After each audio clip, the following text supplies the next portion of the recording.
और चलिए अब आपको सुनवाते हैं सहारनपुर में प्रियंका गांधी क्या कुछ कह रही हैं। एमएसपी नहीं होगी, ऐसा कुछ कानून नहीं होगा जिसके जरिए आपको अपने उपज का सही दाम मिल पाएगा। तीसरा कानून ये है जिसे कहते हैं कॉन्ट्रैक्ट फार्मिंग का कानून। इसका मतलब है कि ठेके पर आपके साथ एक योजना बनाई जाएगी कि आप एक बड़ा अरबपति आ सकता है, करोड़पति आ सकता है और कह सकता है कि चलिए आप इस गांव में 25 किसान हैं, सब गेहूं उगाइए, आपको हम 20 रुपए का दाम देंगे। बाद में जब आप गेहूं उगाएंगे तो सब उस पर निर्भर होगा कि वो आपसे वो गेहूं खरीदना चाहेगा, 20 रुपए का दाम देगा या 10 रुपए का दाम देगा, या आपसे कह डालेगा कि ये गेहूं ठीक नहीं है, मुझे चाहिए नहीं। ये सब उसी पर निर्भर होगा। तो ये जो 3 कानून हैं, ये तीनों कानून इस तरह से बने गए हैं कि सरकारी मंडियां बंद होंगी, न्यूनतम समर्थन मूल्य बंद होगा, नहीं मिलेगा आपको, और पूरी तरह से जमाखोरी होगी। इसका मतलब है कि किसान की आवाज झुकेगी और बड़े बड़े करोड़पति, बड़े बड़े खरबपतियों की आवाज बुलंद होगी। आपको प्रधानमंत्री मोदी जी ने पिछले चुनाव में कहा था कि जो गन्ने का बकाया है, जो खास तौर से इस पश्चिमी उत्तर प्रदेश की समस्या है, उसको वो हल करेंगे। उन्होंने कहा था कि सत्ता में आते ही 15 दिन बाद 15,000 करोड़ रुपए का जो गन्ने का बकाया है वो ब्याज समेत आपको देंगे। नतीजा क्या हुआ?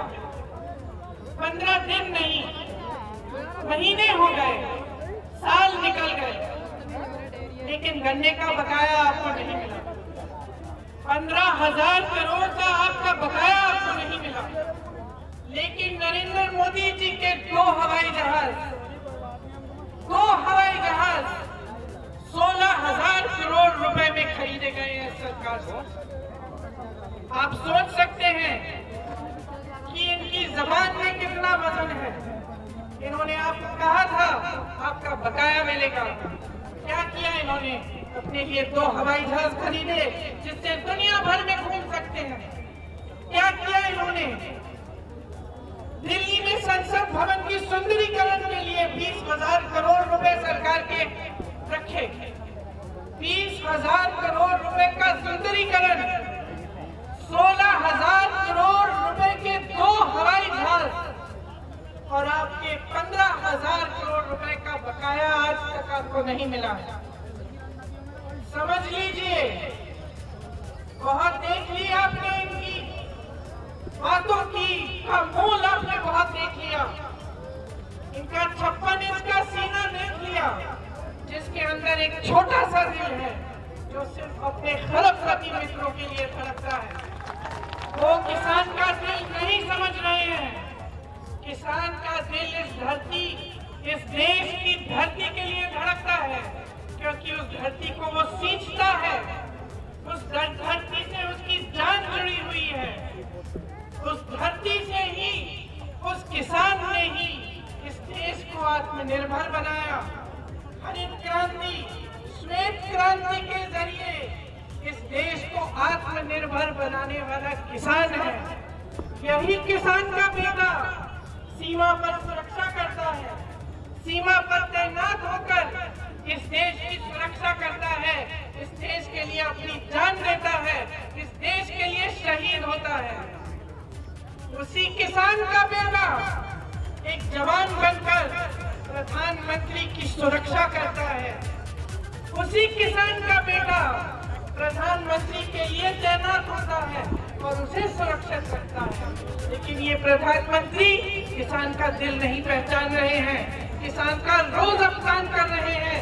इनके जितने भी पार्टी के लोग हैं, इनके जितने भी मंत्री हैं, रोज कहते हैं कि किसान नहीं बैठा है, किसान आंदोलन नहीं कर रहा ये सच्चा आंदोलन नहीं है। कहते हैं कि ये आतंकवादी है, ये देशद्रोही है। प्रधानमंत्री ने खुद संसद में किसानों का अपमान किया। क्या कहा उन्होंने? हंसे, किसानों को आंदोलन जीवी कहा। क्या मतलब है इसका? क्या मतलब है आंदोलन जीवी का? किसान आंदोलन कर रहा है अपने जीवन के लिए, अपनी मिट्टी के लिए, अपने देश के लिए, अपने बेटे के लिए जो हमारी सीमा पे खड़ा हुआ है।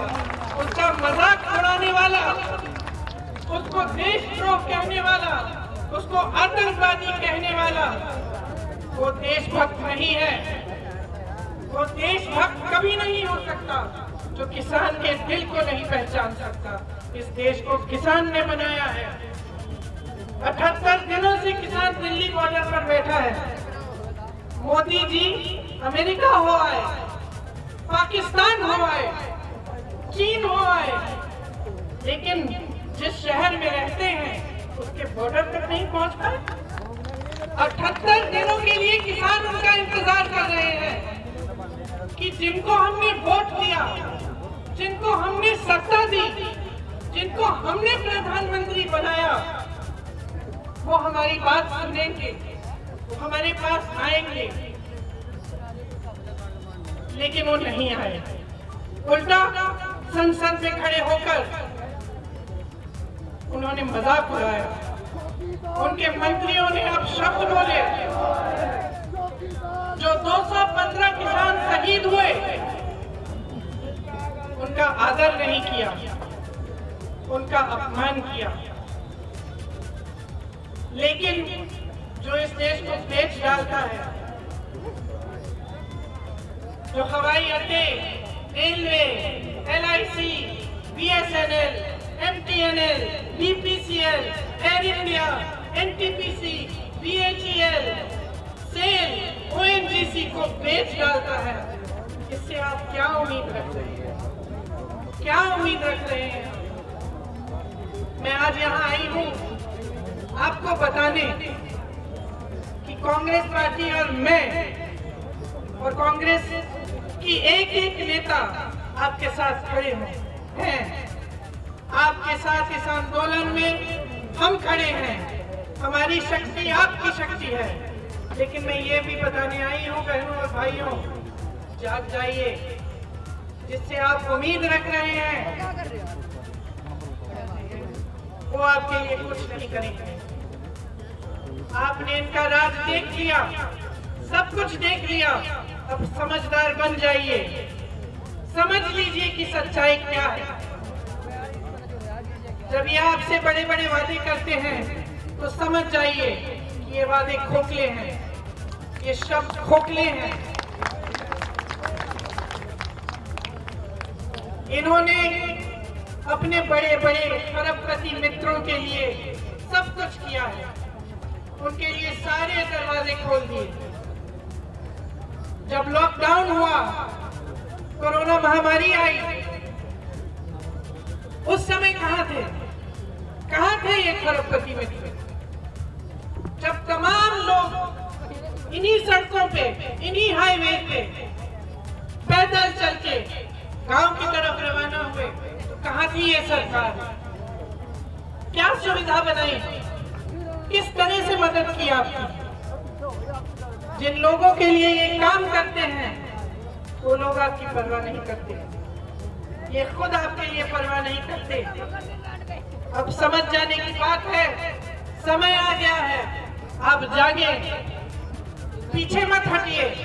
आपने आंदोलन शुरू किया है, ये आपके अस्तित्व का आंदोलन है, ये आपकी जमीन का आंदोलन है।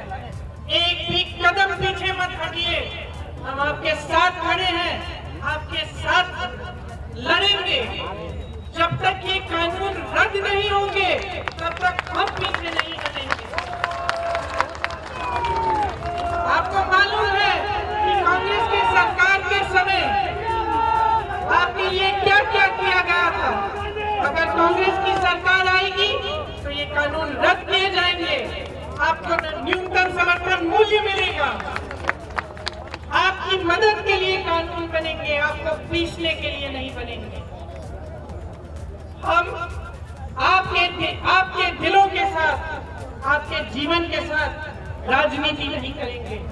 आपका बंटवारा करके धर्म के नाम पर, जाति के नाम पर आपको अलग करके आपको तोड़ेंगे नहीं, आपको जोड़ेंगे। और मैं ये कहना चाहती हूँ कि इस आंदोलन में आप सब जुड़िए, एक एक किसान जुड़े, चाहे किसी भी मजहब का हो, किसी भी जाति का हो। पूरे उत्तर प्रदेश के किसान की आवाज उठनी चाहिए। जिस तरह से कुछ दिनों पहले एक किसान ने 40 क्विंटल गोभी सड़क पर फेंक दी कि मेरे कोई काम की नहीं है ये, क्योंकि उसको 1 रुपए किलो का दाम मिल रहा था। उस तरह से कभी नहीं होना चाहिए। आपको कभी जुल्म और इस तरह के अत्याचार नहीं सहने चाहिए। आप खड़े होइए, हिम्मत बनाइए, हम आपके साथ हैं। जय जवान, जय किसान, जय जवान, जय किसान, जय जवान, जय किसान, जय हिंद।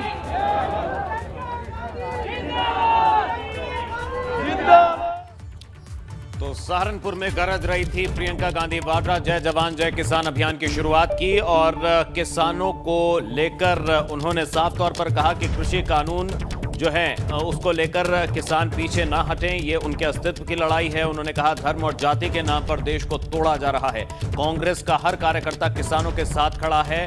और साफ तौर पर अपने भाषण में प्रियंका गांधी वाड्रा ने यह भी कहा कि अगर कांग्रेस की सरकार आएगी तो एक कृषि कानून वापस लिए जाएंगे और एमएसपी पर ही फसलों को खरीदा जाएगा। तो धर्म और जाति के नाम पर देश को तोड़ा जा रहा है, यह कहा प्रियंका गांधी वाड्रा ने। उन्होंने कहा कि यह समय आ गया है जागने का। तो किसानों के साथ संवाद स्थापित कर रही थी प्रियंका गांधी वाड्रा और शुरुआत सहारनपुर से की है। पश्चिमी यूपी के दौरे पर प्रियंका गांधी वाड्रा ने आज सहारनपुर से जय जवान जय किसान अभियान की शुरुआत की और किसानों के दर्द को लेकर उन्होंने कहा कि किसान अन्नदाता हैं, लेकिन सरकार अड़ी हुई है, सरकार कृषि कानून वापस नहीं ले रही है। तो गंभीर आरोप यहां पर सरकार पर लगाए। पीएम मोदी पर जमकर निशाना साधा प्रियंका गांधी वाड्रा ने। सरकार कृषि कानून वापस ले, ये मांग एक बार फिर से दोहराई अपने भाषण में प्रियंका गांधी वाड्रा ने। किसानों का दर्द नहीं समझ रही मोदी सरकार। तो प्रियंका गांधी का मोदी सरकार पर हमला। कांग्रेस की सरकार आएगी तो कानून को रद्द करेंगे, ये कहा प्रियंका गांधी ने। तो साफ तौर पर प्रियंका गांधी ने यह भी कहा कि कांग्रेस का हर कार्यकर्ता किसानों के साथ खड़ा है और जाति और मजहब के नाम पर बांटा जा रहा है कि